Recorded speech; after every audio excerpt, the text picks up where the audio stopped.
السلام عليكم ورحمة الله وبركاته، ازيكم يا حبايبي؟ عاملين ايه؟ يا رب تكونوا بألف خير. اللهم صل وسلم وبارك على سيدنا محمد. وصفتنا النهارده ان شاء الله هنعمل مع بعض الحواوشي الاسكندراني على اصوله. حواوشي المحلات هتعمليه في البيت بأسهل وأبسط طريقة. من نص كيلو لحمة هتعملي 12 رغيف حواوشي في البيت. طبعا رغيف الحواوشي بره بيتباع ب30 وب40 جنيه. جربي كده واعملي الحواوشي لولادك في البيت، نتيجته روعة جدا. اهم حاجة ما تنسوش تدعموني بلايك وشير، ويلا بينا هنبدأ كده مع بعض وصفتنا.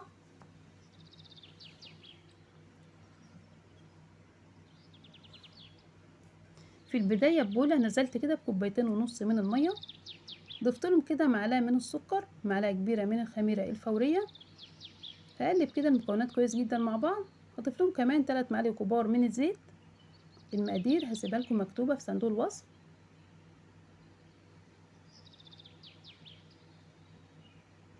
هضيف لهم كمان نص معلقة من الملح، ومعايا هنا كيلو من الدقيق المنخول هنزل بيه. إضافة السوائل هنا هتقل هو الزيت معايا على حسب كده نوع الدقيق. هبدأ كده أقلب العجينة كده معايا، وكمان لو احتاجت مني سوائل هبدأ كده أنزل عليها بالتدريج واحدة واحدة. هلم كده العجينة بإيديا وهعجن. طبعا احتاجت مني مية، نزلت كده. أهم حاجة طبعا تعجني كويس جدا، بتخدمي كده العجينة في العجن كويس. وكمان عايزين العجينة تكون طرية معايا. حسيت لسه ان هي لسه محتاجة كده مني شوية من المية، كده اخدت مني 3 كوبايات وربع من المية. هبدأ كده ان انا الم العجينة بتاعتي، وبمسحة كده من الزيت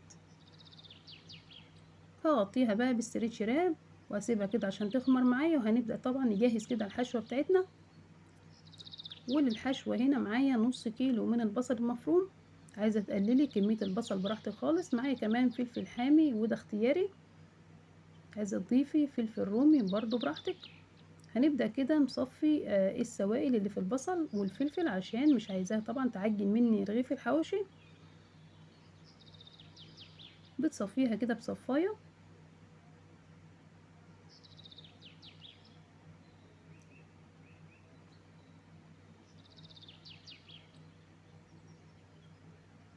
هنبدأ كده برضو نصفي كده الفلفل الحامي. وفي بولة كده نزلت طبعا بالبصل والفلفل، ومعايا كمان نص كيلو من اللحمة المفرومة. هضيف لها كده بهارات فلفل وكمون، بابريكا، طبعا حبهان بودر، توم بودر، بصل بودر، اي حاجه تبع البهارات. في كمان بهارات حواوشي عند العطار بتتباع. معايا كمان ملح، معايا كده معلقتين من الزبده، ممكن تستغنى عن الزبده وتضيفي كده سمنه بلدي. معايا كمان معلقه بيكنج باودر، ما تنسيهاش. معلقه كده من الدقيق برضو بتمتص السوائل كلها اللي بتبقى كده في الحشوه، عشان ما تعجنش منك رغيف العيش.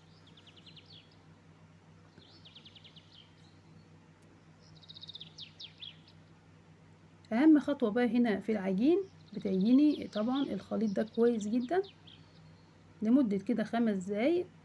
هتبدأي كده تعجنيه كويس جدا مع بعض. نبدأ كده ندخل كده المكونات كلها مع بعض.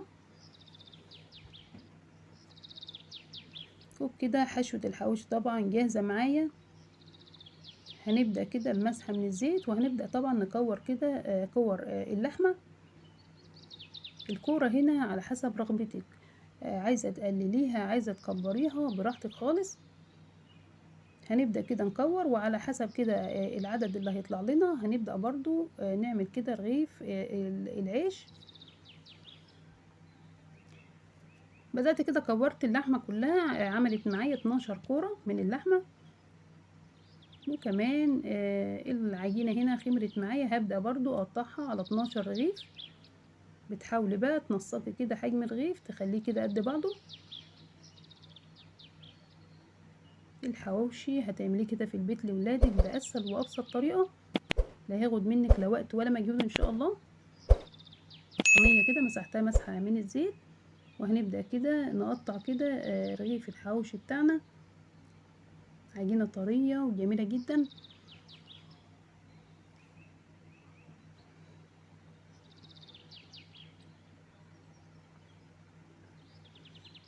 بدأت كده قطعت كل الكمية، وهبدأ كده اغطيها. من بداية كده ما قطعنا هنبدأ على طول نفرد على طول. غطيتها كده بستريتش راب طبعا عشان ما تنشفش مني. طريقة الفرد سهلة جدا، وكمان الحشوة سهلة يعني زي المحلات واحلى كمان. هتبدأي كده تفردي فردة بسيطة خالص، وهتحطي كده كورة اللحمة، وهنبدأ نقفل. أهم خطوة هنا تقفيلة العجينة كويس. أي فتحة هتقابلك هتبدأي كده بتقفليها كويس جدا علشان ما يفتحش طبعا منك في الفرن. بتقفليها وخلاص، بنسيبه كده على جنب. وهنبدأ بعد كده هنغطيه برضو عشان ما يعملش معايا قشرة كده وينشف مني. بتفرديه يعني فردة صغيرة، وبتبدأي طبعا بتقفلي بعد كده ما بتحطي اللحمة. الحشوة سهلة جدا، طريقة الفرد كمان سهلة جدا، يعني مش هياخد منك لا وقت ولا مجهود. هتعمليه كده لولادك في البيت. لو حسبتيها هتلاقي يعني 12 رغيف من نص كيلو لحمة وكيلو من الدقيق. هتلاقي نفسك موفرة كتير، وكمان حاجة كده مضمونة عاملينها في البيت بإيدينا. هخلص كده الكمية كلها. طريقة الفرد وطريقة الحشوة سهلة جدا، مش هتاخد منك لا وقت ولا مجهود. هتكوني كده مجهزة الصيام بتاعتك، ودهنها كمان دهنة كده بسيطة من الزيت. وهنبدأ كده من بداية ما حشينا الحواوشي بتاعنا، هنبدأ كده نفرد فرد سهل جدا. كمان الحشوة بتتفرد معايا في الرغيف كله. بتبدأي كده بترصيه في الصيام، وهتبدأ طبعا تغطيه. هخلص كده الكمية كلها واغطيها. وبعد كده بتكوني مسخنة الفرن بتاعك على اعلى درجة حرارة. اهم حاجة يكون الفرن بتاعك مسبق التسخين. هندخل كده الصيام بتاعتنا. انا هنا دخلته طبعا في فرن الغاز العادي. بدأت كده ان انا اخلي النار متوسطة علشان العيش طبعا ما ياخدش مني لون بسرعة. خليت النار متوسطة عشان الحشوة تستوي معايا. بدأت كده اقلب الصاج من وقت للتاني عشان ياخد لون موحد من فوق من تحت، وكمان الحشوة تكون مستوية معايا. اول كده ما بتخرجيه من الفرن هتبدأي تغطيه، وبتمسحي كده الوش بتاعه مسحة بسيطة جدا من الزيت. يطلع معاكي زي حواوشي المحلات واحلى كمان. طريقته سهلة جدا، يعني مش هياخد منك ان شاء الله لا وقت ولا مجهود. تعملي كده حواوشي المحلات في البيت بأسهل وأبسط طريقة لولادك. نص كيلو لحمة عمل 12 رغيف حواوشي، ريحته معبية المكان. يعني هتعمليه بأسهل وأبسط طريقة. الحشوة كمان ما شاء الله مفرودة كده في الرغيف. رغيف الحواوشي يعني بيتباع بره ب30 و40 جنيه. جربي كده واعمليه لولادك في البيت، طعمه ما شاء الله عليه لذيذ جدا. وصفة سهلة وبسيطة. أهم حاجة ما تنسوش تدعموني، وفي رعاية الله.